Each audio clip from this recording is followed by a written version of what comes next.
La lluvia golpeaba con furia los ventanales blindados de la mansión de los Villalba, un sonido sordo y constante que parecía el latido de un corazón moribundo. Pero dentro de esa cocina de mármol blanco y electrodomésticos de acero inoxidable que costaban más de lo que una familia promedio ganaba en 10 años, el único sonido que Elena podía escuchar era el rugido doloroso de su propio estómago. Llevaba más de 14 horas de pie, corriendo de un lado a otro, atendiendo los caprichos de la señora Camila, limpiando manchas invisibles en las alfombras persas y asegurándose de que la pequeña Sofía, la hija de 5 años de la pareja, tomara sus medicinas a tiempo. Nadie le había ofrecido ni un vaso de agua, nadie le había preguntado si había comido. Elena miró el reloj en la pared.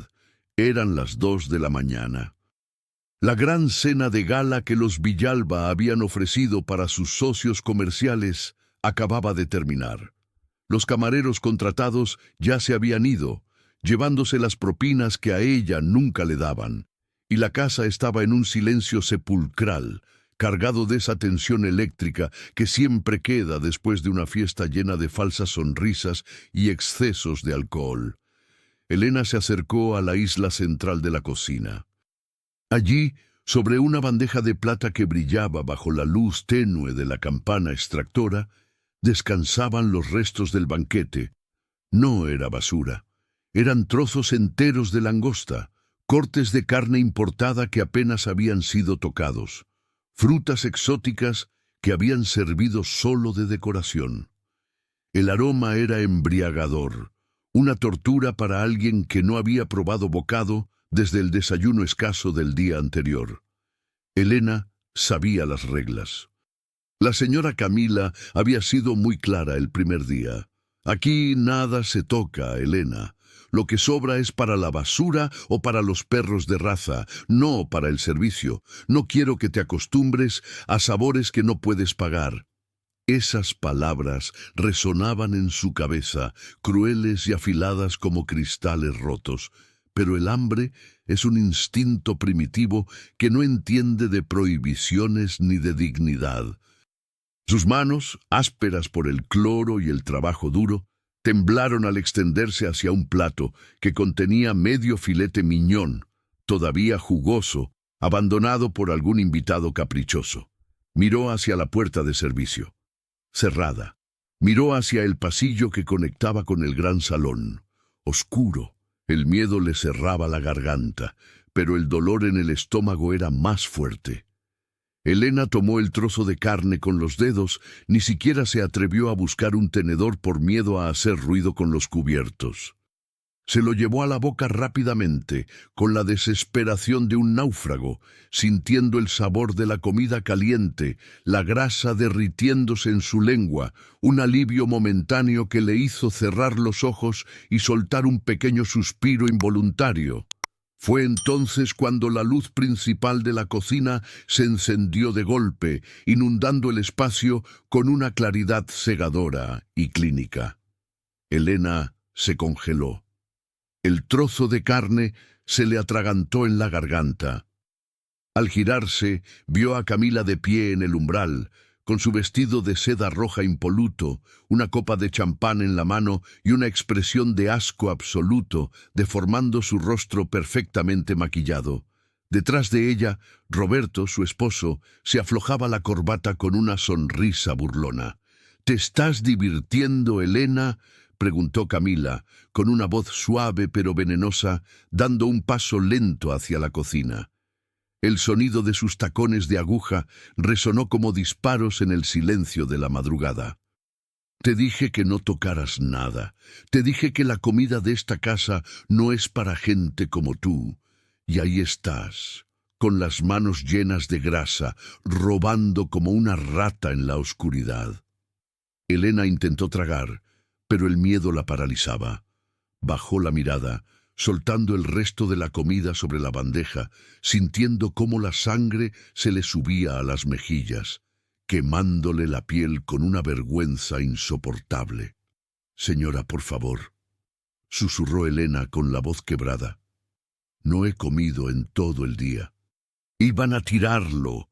Solo era un poco que iba a la basura. ¡Exacto!, gritó Camila, haciendo que Elena se encogiera. Iba a la basura. Ese es su lugar. Y si tú comes de ahí, entonces ya sabemos cuál es tu lugar también. Roberto, mira esto. Pagamos una fortuna a agencias de empleo para que nos traigan personal calificado y nos mandan a una muerta de hambre que no puede controlar sus impulsos. Antes de continuar con esta escena, que está a punto de volverse mucho peor, necesito preguntarte algo importante. ¿Alguna vez te has sentido juzgado por alguien que no conoce tu historia? Suscríbete al canal ahora mismo y activa las notificaciones, porque lo que Camila está a punto de hacerle a Elena no solo es cruel, es el error que le costará la vida de lo que más ama. Y créeme, la justicia que viene en esta historia te dejará temblando. Dime en los comentarios desde qué ciudad estás viendo esto. Quiero saber hasta dónde llega nuestra familia de historias. Roberto entró en la cocina, riendo suavemente, como si estuviera viendo un espectáculo de circo mediocre. Se apoyó en la encimera, mirando a Elena con desprecio, como quien mira un insecto que ha entrado por error en un palacio. «Camila, mi amor, no te alteres», dijo él con esa arrogancia típica de quien nunca ha tenido que preocuparse por el precio del pan. Quizás la chica tiene razón. Si tiene tanta hambre como para comer sobras frías con las manos, deberíamos ayudarla, ¿no crees? Elena levantó la vista levemente, con una chispa de esperanza ingenua. Quizás el señor Roberto tendría piedad. Quizás la dejarían ir a su cuarto a dormir y olvidar este error. Pero la sonrisa en el rostro de Roberto no era de compasión, era de malicia pura. Él tomó el plato con el resto del filete y lo dejó caer al suelo sobre las baldosas inmaculadas. El sonido húmedo de la carne golpeando el piso hizo eco en la habitación. Luego, con la punta de su zapato de cuero italiano, lo empujó un poco hacia los pies de Elena. «Ahí tienes», dijo Roberto cruzándose de brazos.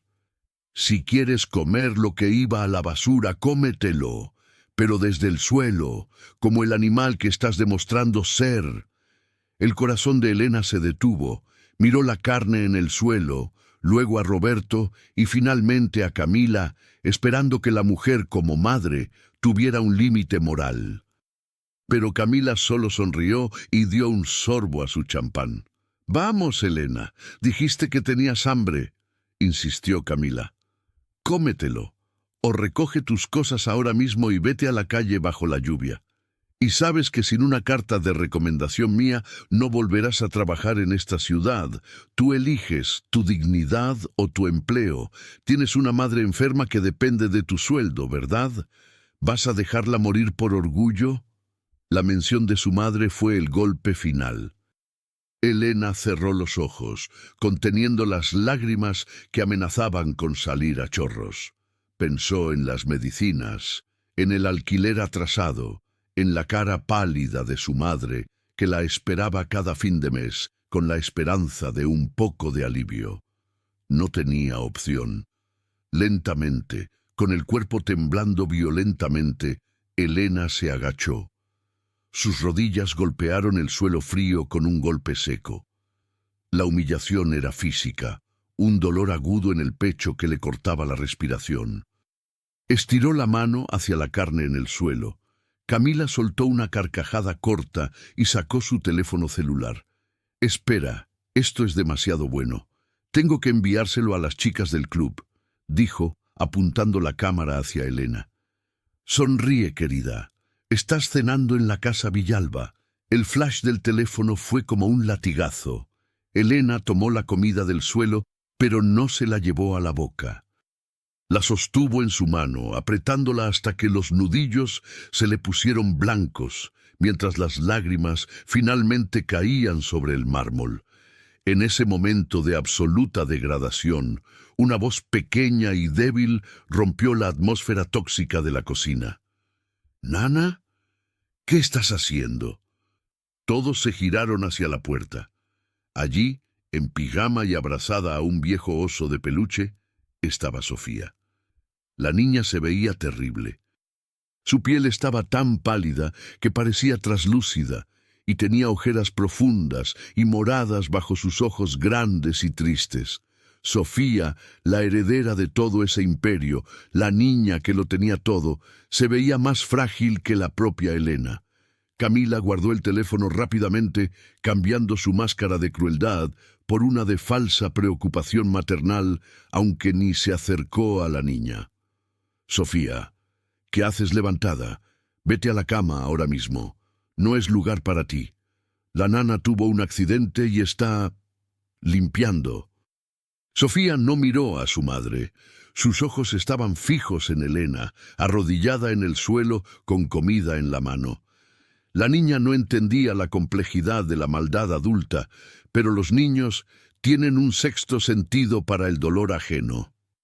Sofía corrió hacia Elena y antes de que Camila pudiera detenerla, se arrodilló junto a ella y la abrazó con sus bracitos delgados.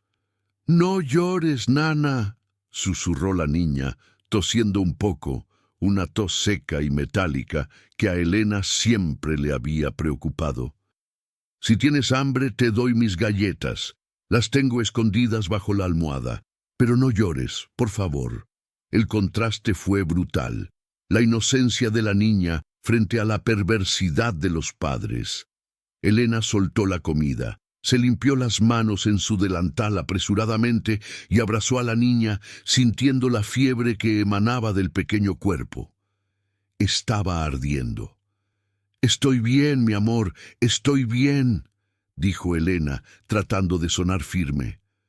«Pero tú estás muy caliente. Señora Camila, Sofía tiene fiebre». «Mucha fiebre. Deberíamos llamar al médico».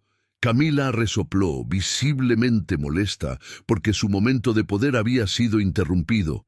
Se acercó y jaló a Sofía del brazo con brusquedad, separándola de Elena. «No la toques con esas manos sucias», chilló Camila.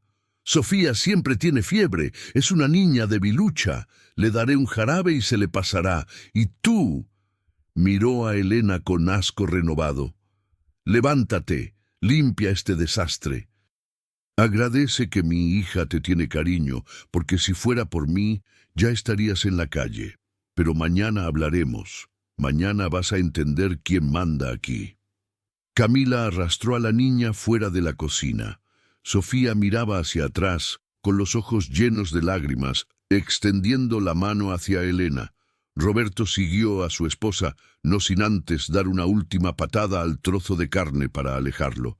«Limpia todo, que brille», ordenó, y apagó la luz al salir, dejando a Elena nuevamente en la penumbra. Elena se quedó allí, en el suelo, rodeada de oscuridad y lujo. El silencio volvió a la casa, pero ahora era diferente. Ya no era solo silencio, era el peso aplastante de la injusticia. Se levantó lentamente, sintiendo cada hueso de su cuerpo doler por el cansancio y la humillación. Recogió la comida del suelo y la tiró a la basura. Ya no tenía hambre. El nudo en su estómago se había convertido en una piedra de odio y tristeza. Mientras fregaba el piso, donde la habían obligado a arrodillarse, Elena no podía dejar de pensar en la temperatura de Sofía. Esa niña no estaba simplemente enferma de gripe. Había algo más, algo que los padres ignoraban porque estaban demasiado ocupados viviendo su vida de apariencias. Elena recordó las manchas extrañas que había visto en los brazos de la niña al bañarla y cómo Sofía se cansaba solo con subir las escaleras. Había intentado decírselo a Camila semanas atrás, pero la mujer la había callado diciendo que no necesitaba diagnósticos de una sirvienta sin estudios. Terminó de limpiar a las 3 de la mañana. Subió las escaleras de servicio hacia su pequeña habitación en el ático, un cuarto que era poco más que un armario, caluroso en verano y helado en invierno. Se sentó en el borde de su catre, sacando de debajo del colchón una vieja fotografía arrugada. Era su madre, sonriendo en tiempos mejores. «Perdóname, mamá», susurró Elena a la foto. Perdóname por no tener dignidad, pero necesito el dinero. Se acostó vestida, mirando el techo bajo, escuchando la lluvia. Se sentía sucia, no por la comida o el suelo, sino por haber permitido que la trataran así.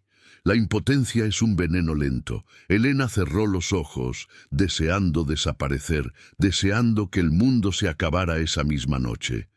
Pero el destino, caprichoso y a veces cruel, tenía otros planes. Justo cuando el sueño comenzaba a vencerla, un grito desgarrador rompió la noche. No era un grito de pesadilla.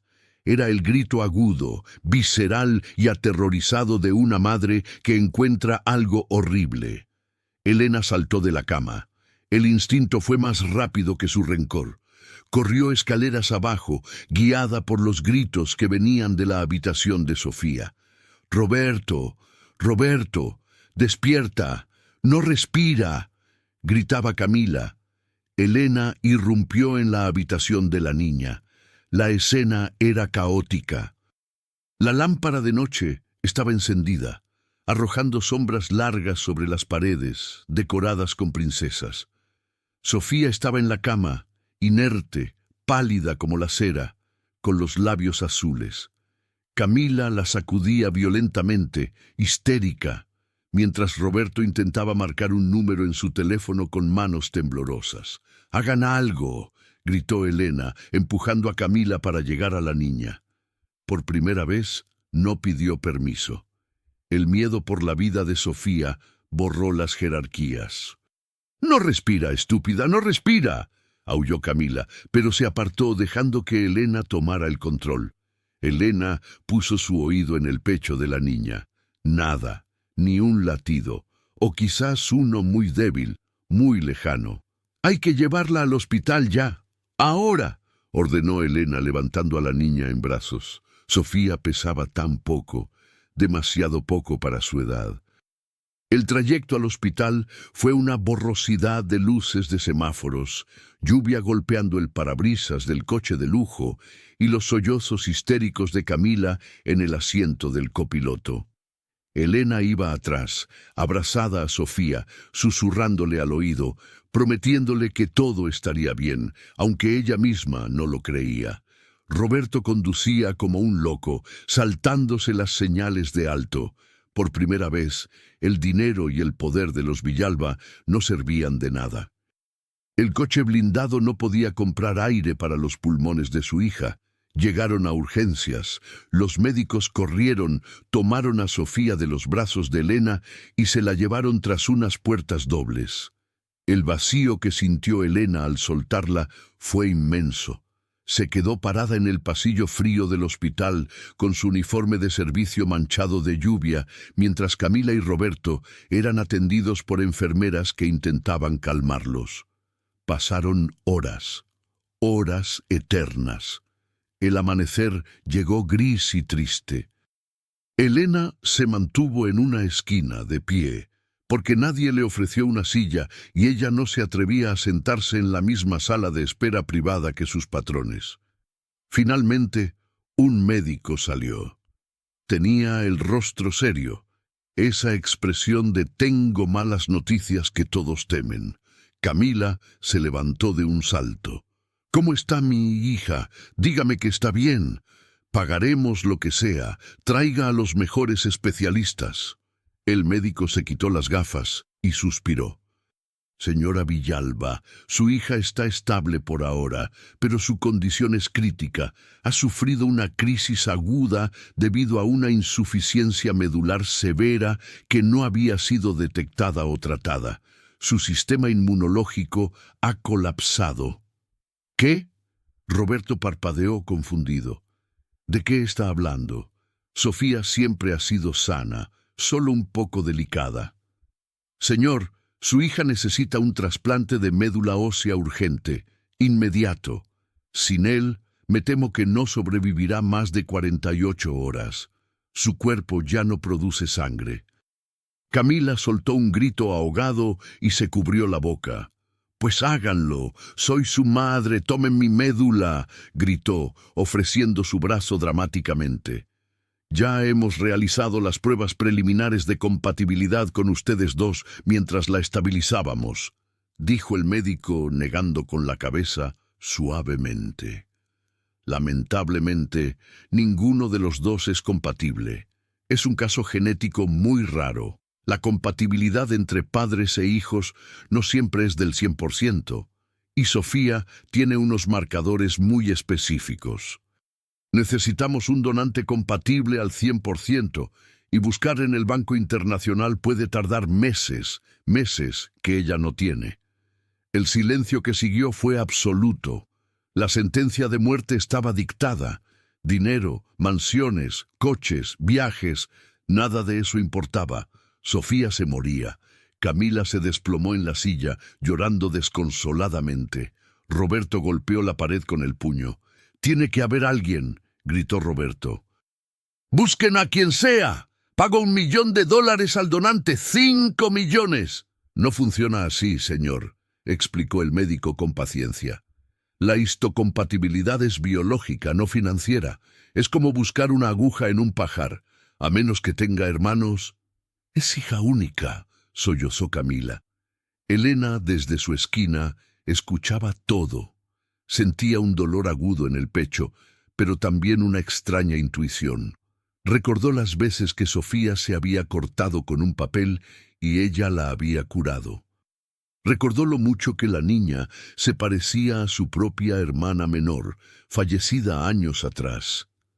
Recordó una historia que su madre le había contado sobre su sangre, una sangre especial y fuerte que corría en la familia.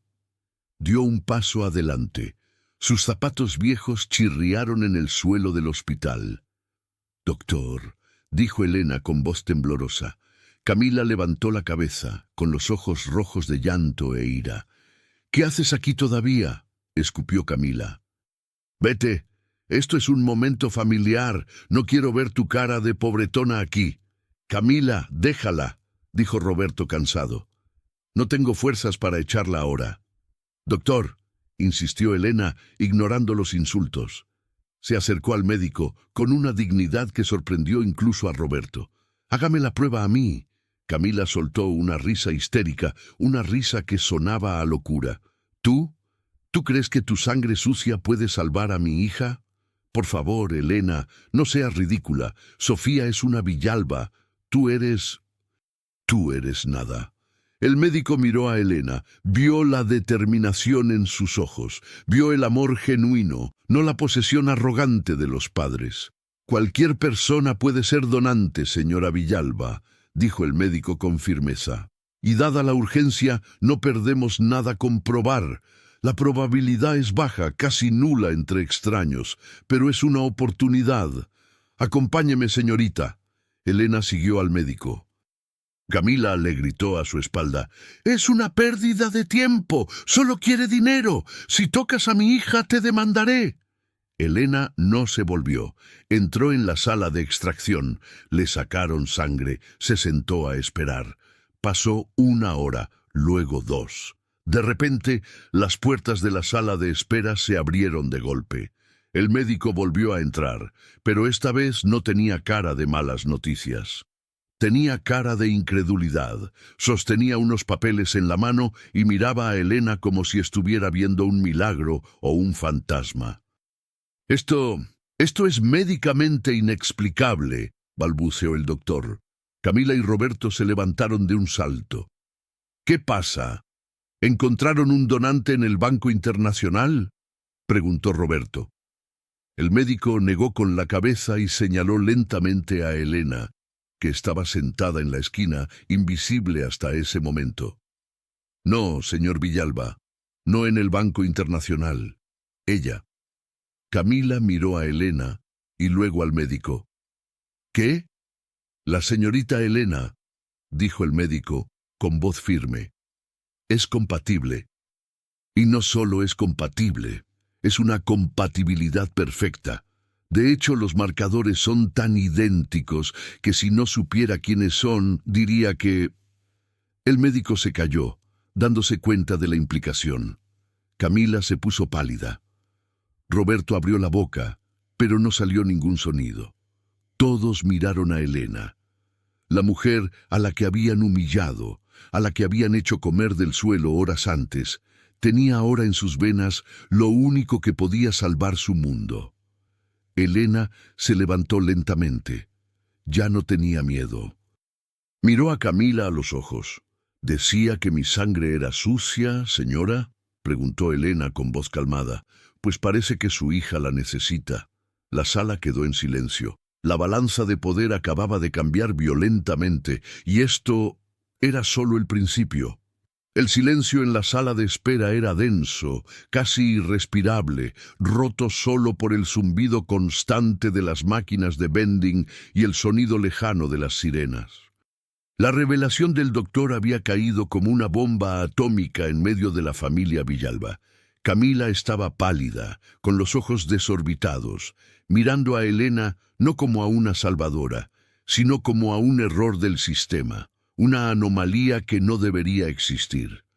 Roberto, por su parte, se pasaba la mano por el cabello engominado, sudando frío, calculando las implicaciones de tener que deberle la vida de su heredera a la mujer que hace unas horas habían obligado a comer del suelo.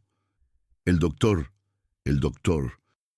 Vargas, un hombre de unos 50 años con canas y una mirada que había visto demasiado sufrimiento como para tolerar la arrogancia, rompió el silencio. «Necesitamos preparar a Elena de inmediato», dijo, ignorando a los padres y dirigiéndose directamente a la niñera. «El procedimiento no es sencillo. Necesitamos inyecciones para estimular la producción de células madre, luego la extracción. Será doloroso, Elena, y estarás débil unos días». «¿Estás segura de que quieres hacerlo? ¿No tienes ninguna obligación legal?» Elena no dudó ni un segundo. A pesar del hambre, del cansancio y de la humillación, la imagen de la pequeña Sofía conectada a tubos en la UCI era lo único que ocupaba su mente. «Lo haré», respondió Elena con voz firme. «No me importa el dolor, solo quiero que Sofía viva». Camila dio un paso adelante, recuperando su postura de superioridad, como si estuviera cerrando un trato comercial por un coche usado y no por la vida de su hija. Abrió su bolso de diseñador y sacó una chequera dorada. «Muy bien», dijo Camila, con ese tono frío y transaccional. «Tienes suerte, muchacha. Esto es como ganar la lotería para alguien de tu clase. ¿Cuánto quieres?» Garabateó una firma en el cheque en blanco y se lo extendió a Elena, casi golpeándole el pecho con el papel. «Aquí tienes. Pon la cifra que quieras. 50.000, 100.000, lo que sea, pero con una condición. Después de la donación, te vas. Desapareces. No quiero que Sofía sepa nunca que su vida depende de tu sangre. Firmaremos un acuerdo de confidencialidad. Tomas el dinero y te largas a tu pueblo». Elena miró el cheque. $100.000. Era más dinero del que vería en 10 vidas. Podría pagar las medicinas de su madre, comprar una casa, dejar de limpiar inodoros ajenos. La tentación fue un relámpago, pero luego miró los ojos de Camila, llenos de desprecio, y sintió una náusea profunda. Tomó el cheque con sus manos ásperas y, lentamente, lo rompió en 4 pedazos ante la mirada atónita de Roberto y la furia creciente de Camila. Los trozos de papel cayeron al suelo del hospital, igual que la carne había caído en la cocina horas antes. «No quiero su dinero, señora», dijo Elena, con una dignidad que pareció hacerla crecer 10 centímetros de estatura. «Mi sangre no está en venta. Lo hago por Sofía, porque ella es la única persona en esa casa que me ha tratado como un ser humano. No firmaré nada, y no me iré hasta ver que ella está bien». Camila estaba a punto de gritar, de abalanzarse sobre ella, pero el doctor Vargas se interpuso cruzando los brazos. «Suficiente», dijo el médico con autoridad. «La donante ha puesto sus condiciones. Y les recuerdo que ella tiene el control aquí. Si Elena decide irse ahora mismo a comer un sándwich y no volver, su hija muere. así que les sugiero que se sienten, se callen y dejen trabajar a los profesionales. Enfermera, lleve a Elena a la habitación 304. Necesita comer, ducharse y descansar. Tráigale la mejor comida que tengamos en la cafetería por cuenta del hospital. Elena siguió a la enfermera, una mujer robusta y amable llamada Rosa. Mientras caminaban por el pasillo, dejando atrás a los millonarios impotentes, Rosa le puso una mano en el hombro. «Oí lo que pasó», susurró Rosa. «Todo el hospital está hablando de eso. Tienes agallas, niña. Nadie le dice que no a los Villalba. Pero ten cuidado. Esa gente no perdona que les lleven la contraria». En la habitación 304, por primera vez en años, alguien sirvió a Elena. Rosa le trajo una bandeja con sopa caliente, pollo, frutas y jugo. No eran sobras. Era comida digna. Elena comió llorando, no de tristeza, sino por el alivio de sentir que por un momento alguien la veía. El doctor Vargas entró más tarde para revisarla. Mientras le tomaba la presión, notó los moretones viejos en sus brazos, marcas del trabajo duro, y la delgadez extrema de su cuerpo. «Estás anémica, Elena», dijo el doctor suavemente. «Y veo signos de malnutrición. ¿Te daban de comer en esa casa?» Elena bajó la mirada. «A veces lo que sobraba, pero estaba bien». El doctor apretó los labios, conteniendo su ira. «Escúchame bien. Voy a correr unos análisis extra, no solo de compatibilidad. Hay algo en este caso que no me cuadra. La compatibilidad al 100% entre no familiares es un milagro estadístico imposible. Quiero estar seguro de todo. Descansa. Mañana empezamos». Elena se durmió en una cama limpia, pero su sueño no fue tranquilo. Soñó con Sofía, pero también soñó con un llanto de bebé, un recuerdo borroso y doloroso de su propio pasado que siempre intentaba reprimir. 5 años atrás, Elena había dado a luz en una clínica rural, sola y asustada. Le habían dicho que su bebé nació muerto. Nunca le dejaron ver el cuerpo. Ese dolor era un hueco negro en su alma que llenaba cuidando a otros niños. Los siguientes 3 días fueron un infierno físico para Elena, pero un purgatorio emocional para los Villalba. El tratamiento para movilizar las células madre hacía que los huesos de Elena dolieran como si se estuvieran rompiendo desde adentro.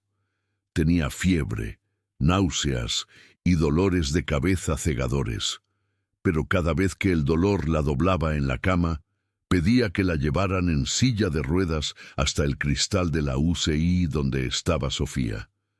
La niña estaba conectada a múltiples máquinas, dormida la mayor parte del tiempo. Pero en un momento de lucidez, Sofía abrió los ojos y vio a Elena al otro lado del vidrio. La niña levantó una mano débil y sonrió.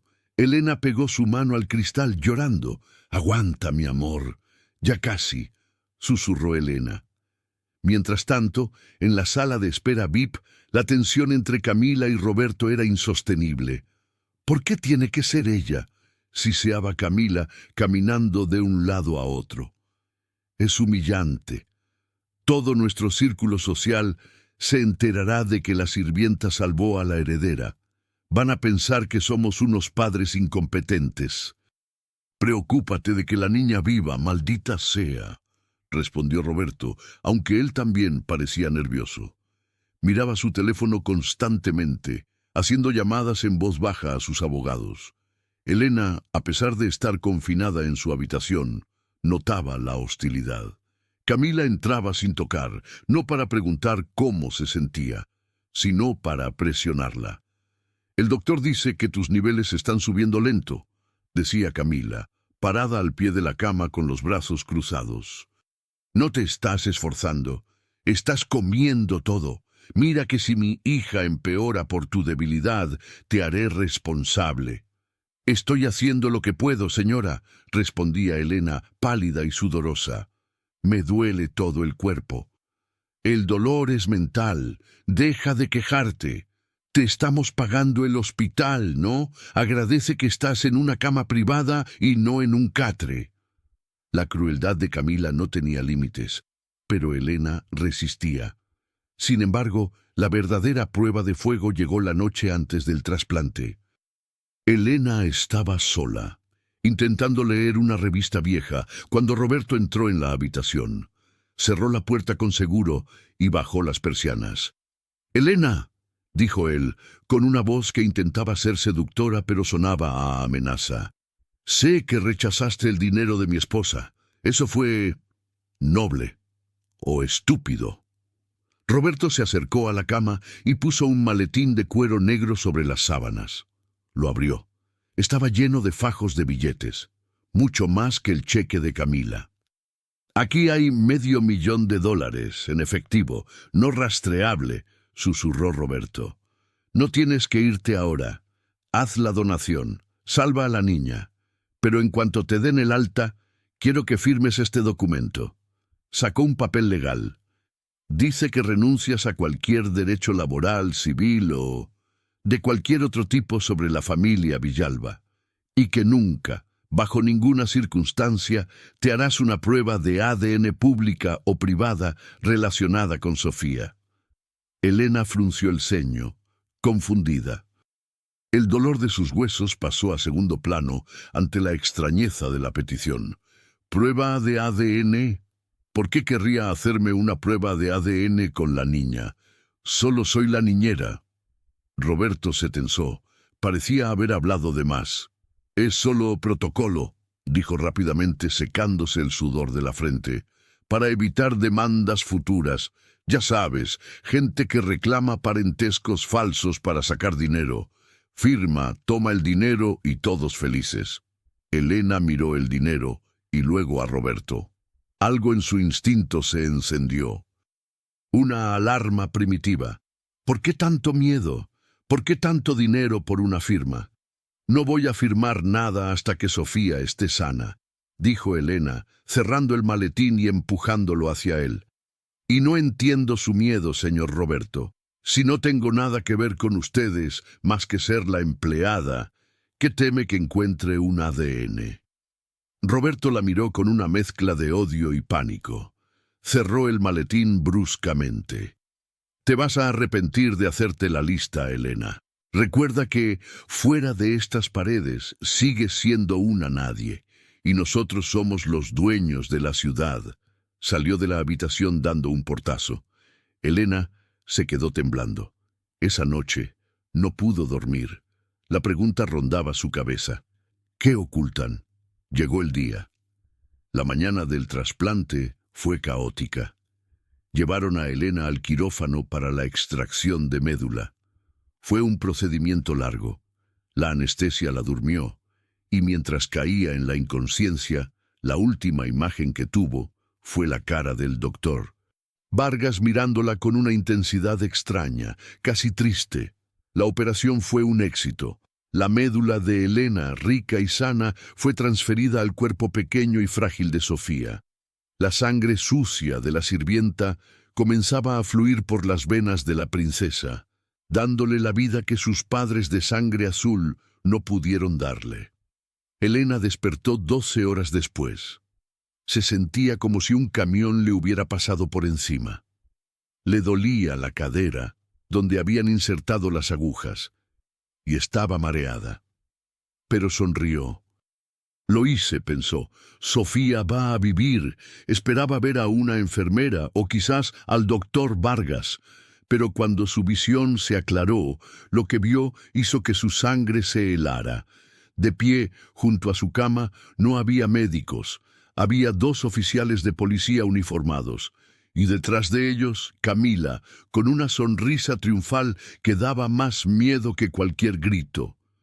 «Ahí está», dijo Camila, señalando a Elena.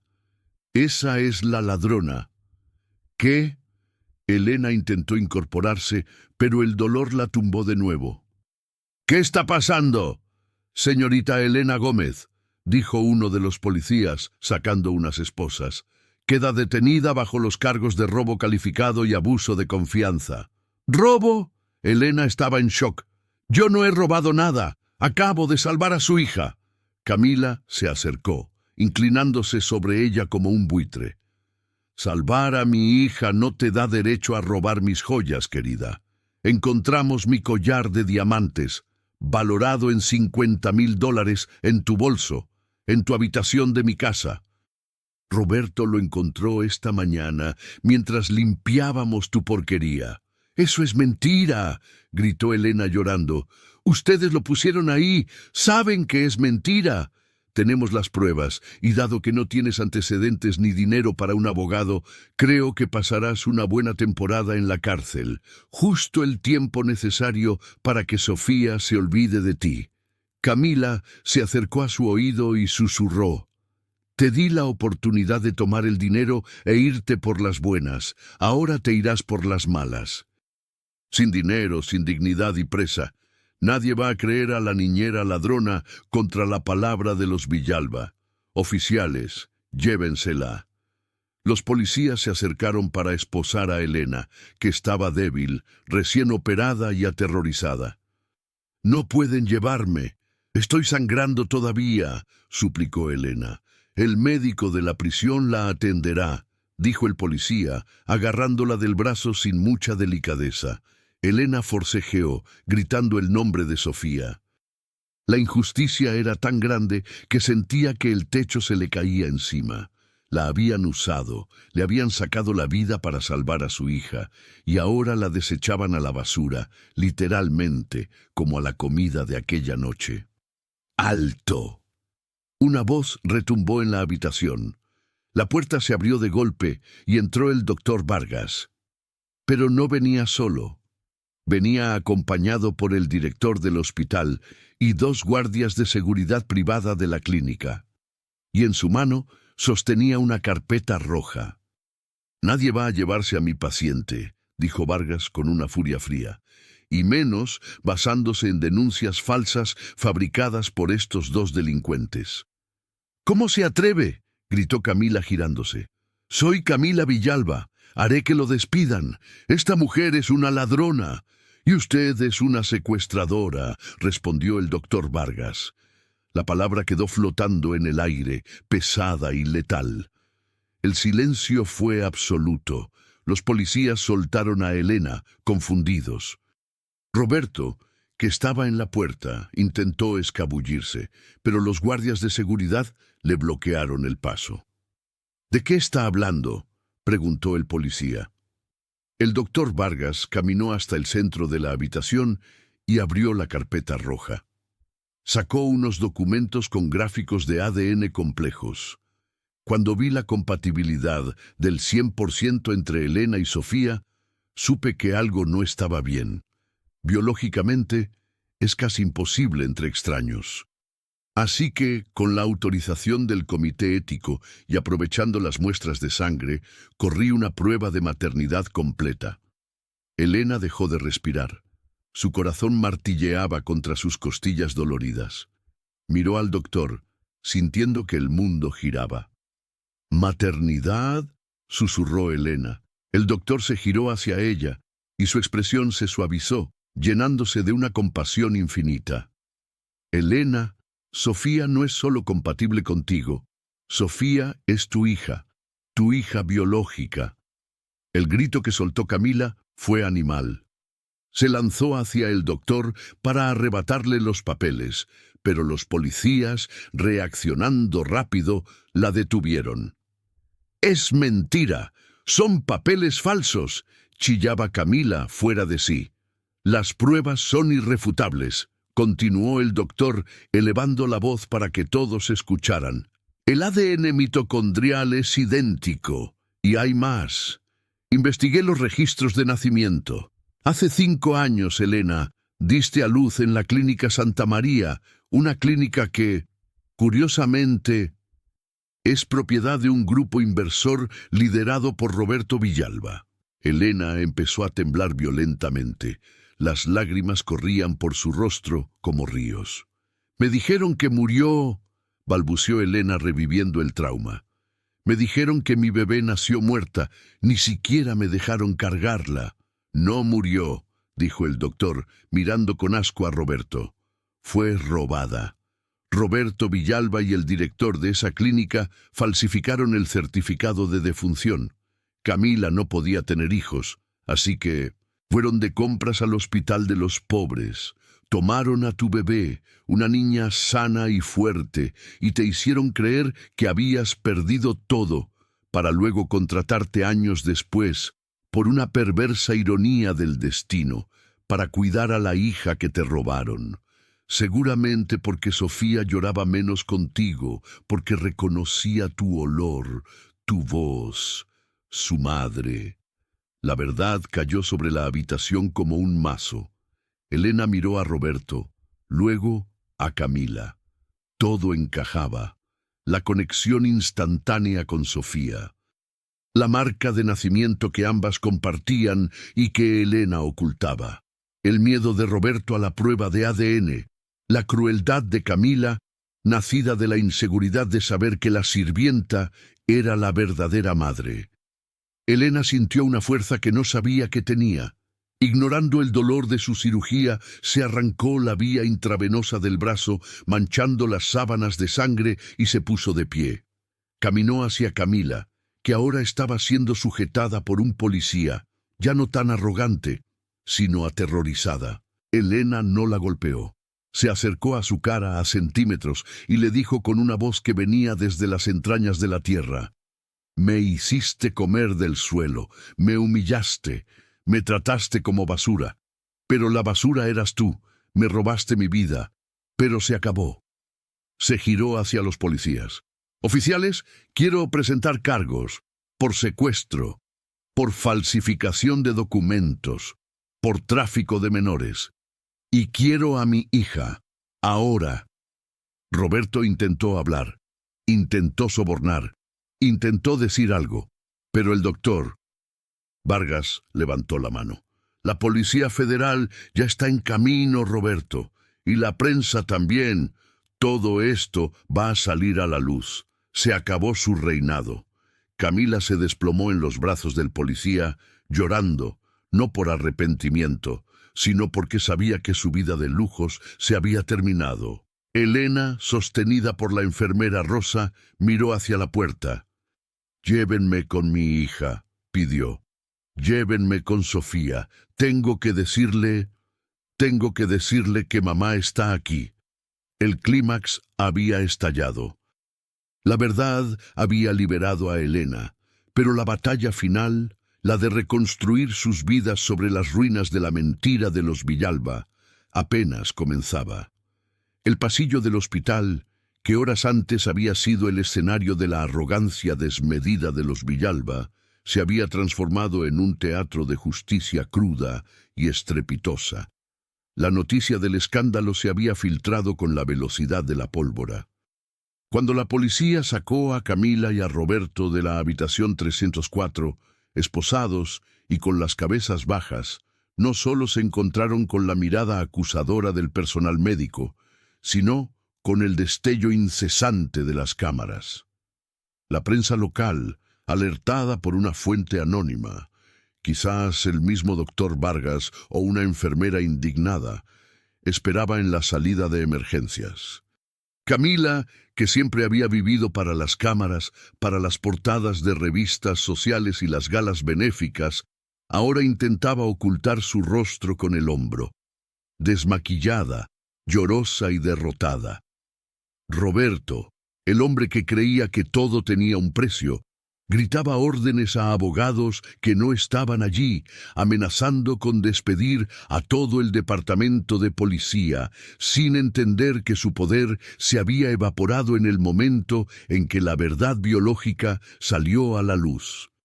Mientras el caos reinaba afuera, dentro de la habitación de la unidad de cuidados intensivos, el mundo se detuvo. Elena, aún con la bata de hospital, débil y dolorida, fue llevada en silla de ruedas hasta la cama de Sofía. El doctor Vargas desconectó algunos de los monitores que ya no eran necesarios. La operación había sido un éxito rotundo.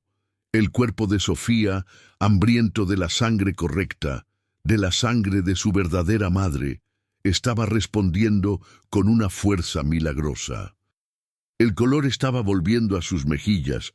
Sofía abrió los ojos. Estaban un poco nublados por la sedación, pero cuando enfocaron a Elena, brillaron. «Nana», susurró la niña con voz ronca. «Estás aquí. Soñé que te ibas». Elena se inclinó hacia ella, ignorando el dolor punzante en su propia cadera. Le acarició el pelo sudado con una ternura infinita, una ternura que ya no tenía que esconder ni reprimir por miedo a ser despedida. «No me voy a ir, mi amor». «Nunca más», dijo Elena con la voz quebrada por la emoción. «Y ya no soy tu nana». Sofía frunció el ceño, confundida con esa inocencia que rompe el corazón. «¿Te despidieron?», preguntó la niña con miedo. «¿Mamá te echó?». Elena tomó la manita de Sofía y la besó. «No, mi vida, nadie me echó, pero tengo que contarte un secreto muy grande y muy bonito. ¿Te acuerdas de los cuentos de princesas perdidas que te leía?». Sofía asintió. «Bueno, tú eres esa princesa, y yo soy tu verdadera mamá. La señora Camila y el señor Roberto te cuidaron un tiempo, pero tú naciste de mi panza. Te perdí hace mucho tiempo, pero te encontré, y ahora mi sangre está dentro de ti, curándote. Somos una sola cosa, Sofía, tú y yo». La niña la miró fijamente durante un minuto eterno, procesando la información con su mente de 5 años. Cualquier adulto habría pedido pruebas, habría dudado, pero los niños saben, los niños sienten. Sofía miró a Elena, luego miró su propia mano entrelazada con la de ella. Una sonrisa pequeña, pero genuina, se dibujó en sus labios. «Yo sabía», susurró Sofía, «porque tú hueles a mamá». Ella solo olía a perfume caro. Tú hueles a pan y a cariño. Elena rompió a llorar abrazando a su hija, sintiendo como 5 años de dolor, de duelo por un bebé muerto, de humillaciones y de soledad, se disolvían en ese abrazo. Pero la justicia poética no terminó en el hospital. El proceso legal que siguió fue una tormenta mediática que sacudió los cimientos de la alta sociedad.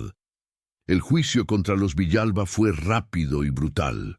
Las pruebas eran abrumadoras: falsificación de certificados de nacimiento, soborno a funcionarios públicos, secuestro de menores y fraude médico. El doctor Vargas testificó con una ferocidad que desarmó a la defensa.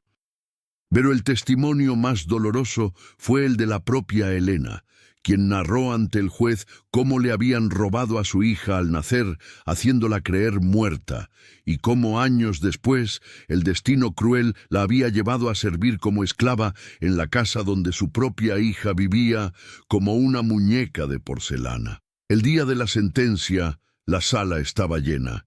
Camila y Roberto, vestidos con trajes grises, ya no parecían los dueños del mundo. Parecían pequeños, viejos y asustados. Cuando el juez leyó el veredicto, no hubo piedad. Por los crímenes de sustracción de menores, falsificación de documento público y tratos degradantes contra la integridad moral de la víctima, este tribunal condena a Roberto y Camila Villalba a la pena máxima de 20 años de prisión sin posibilidad de fianza. El martillo golpeó la mesa. El sonido resonó como un trueno. Pero hubo más. El juez ordenó la confiscación de todos los bienes de la pareja para pagar las costas del juicio y, lo más importante, una indemnización masiva a Elena Gómez por daños morales y psicológicos, y para asegurar el futuro de la menor Sofía Gómez. La mansión donde Elena había comido del suelo, los coches de lujo que la habían salpicado de lluvia, las cuentas bancarias que Camila usaba para humillarla.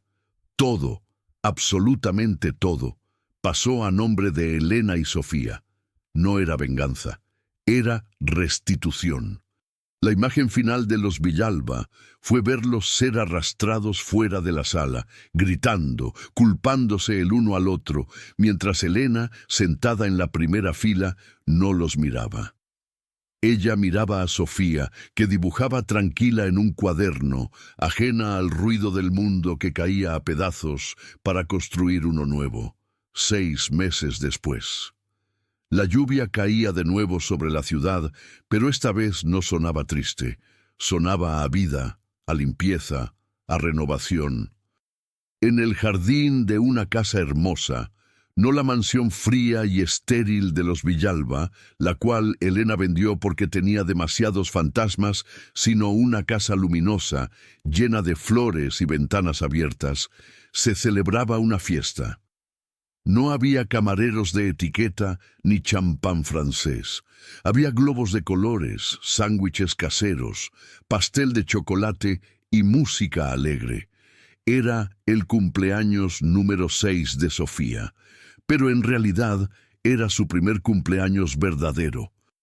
Sofía corría por el césped, con las mejillas sonrosadas y llenas de salud. Ya no había rastro de la enfermedad. Su risa resonaba pura y fuerte. Junto a ella otros niños jugaban, y sentada en una manta estaba la madre de Elena, la abuela que por fin había conocido a su nieta, llorando de felicidad mientras la veía jugar. Elena salió a la terraza con una bandeja de jugos. Llevaba un vestido sencillo, amarillo, su color favorito. Ya no usaba uniforme. Ya no tenía las manos ásperas por el cloro, aunque seguía trabajando, ahora dirigiendo una fundación que ayudaba a madres solteras a encontrar recursos legales y médicos para no sufrir lo que ella sufrió. Se detuvo un momento a mirar la escena. Recordó la noche en la cocina, el sabor de la carne fría, la humillación de arrodillarse, el desprecio de Camila. Parecía que había sucedido en otra vida. Si Roberto y Camila pudieran verla ahora, desde sus celdas grises, verían que el dinero que tanto adoraban no había podido salvarlos, y que la sirvienta que despreciaban tenía ahora la riqueza más grande del mundo, la paz. Elena se acercó a Sofía, quien dejó de jugar y corrió a sus brazos. «¡Mami, mami, mira!», gritó la niña mostrándole una flor que había arrancado. «Es para ti». Elena tomó la flor y la puso en su cabello. «Gracias, mi amor. Es hermosa». «¿Sabes qué deseo pedí cuando apagué las velas?», preguntó Sofía bajando la voz. «¿Qué pediste?». «Pedí que nunca se nos acabe el tiempo». Elena sonrió, con los ojos húmedos, y besó la frente de su hija. «El tiempo es nuestro, Sofía, y nadie nos lo va a volver a robar». La cámara se aleja lentamente, mostrando la casa llena de luz, las risas, el amor genuino que flota en el aire, contrastando con el recuerdo de la mansión oscura y silenciosa del principio. La lluvia para, y sale un sol radiante, iluminando el rostro de Elena, que mira al horizonte con la serenidad de quien ha atravesado el infierno y ha salido caminando. La pantalla se va a negro lentamente mientras la música sube de tono, emotiva y triunfal. Narrador. Voz en off, cálida y profunda. A veces, la vida nos pone de rodillas no para que nos rindamos, sino para que estemos en la posición correcta para levantarnos con más fuerza. Elena fue humillada por comer sobras, juzgada por su pobreza y tratada como si fuera invisible. Pero la verdadera pobreza no estaba en sus bolsillos, estaba en el alma de aquellos que creían que el dinero les daba derecho a pisotear a los demás. La sangre no entiende de clases sociales, el amor no entiende de cuentas bancarias, y la justicia, aunque a veces tarda y parece ciega, siempre llega para aquellos que mantienen su dignidad intacta incluso en la oscuridad más profunda. Los Villalba tenían mansiones, pero no tenían hogar. Tenían una hija, pero no eran padres. Elena no tenía nada, y al final demostró que lo era todo. Porque ser madre no es solo dar la vida una vez, es estar dispuesta a dar la tuya 1000 veces para salvarla de tu hijo. ¿Y tú? ¿Crees que la vida pone a cada uno en su lugar al final del camino? ¿Qué harías tú si descubrieras que la persona que más amas te fue arrebatada por el poder y la mentira? Esta historia es un recordatorio de que nunca debemos juzgar a nadie por su apariencia o su trabajo, porque no sabemos la grandeza que se esconde en su corazón. Si esta historia te hizo sentir, si te hizo llorar, o si te dio esperanza en la justicia divina, por favor, dale un me gusta a este video. Ayúdanos a que este mensaje llegue a más personas. Y no olvides suscribirte al canal Historias de Tiempos Actuales. Aquí contamos las verdades que el mundo a veces quiere callar. Déjame un comentario abajo con la palabra justicia si llegaste hasta el final, para saber que eres parte de nuestra familia. Nos vemos en la próxima historia.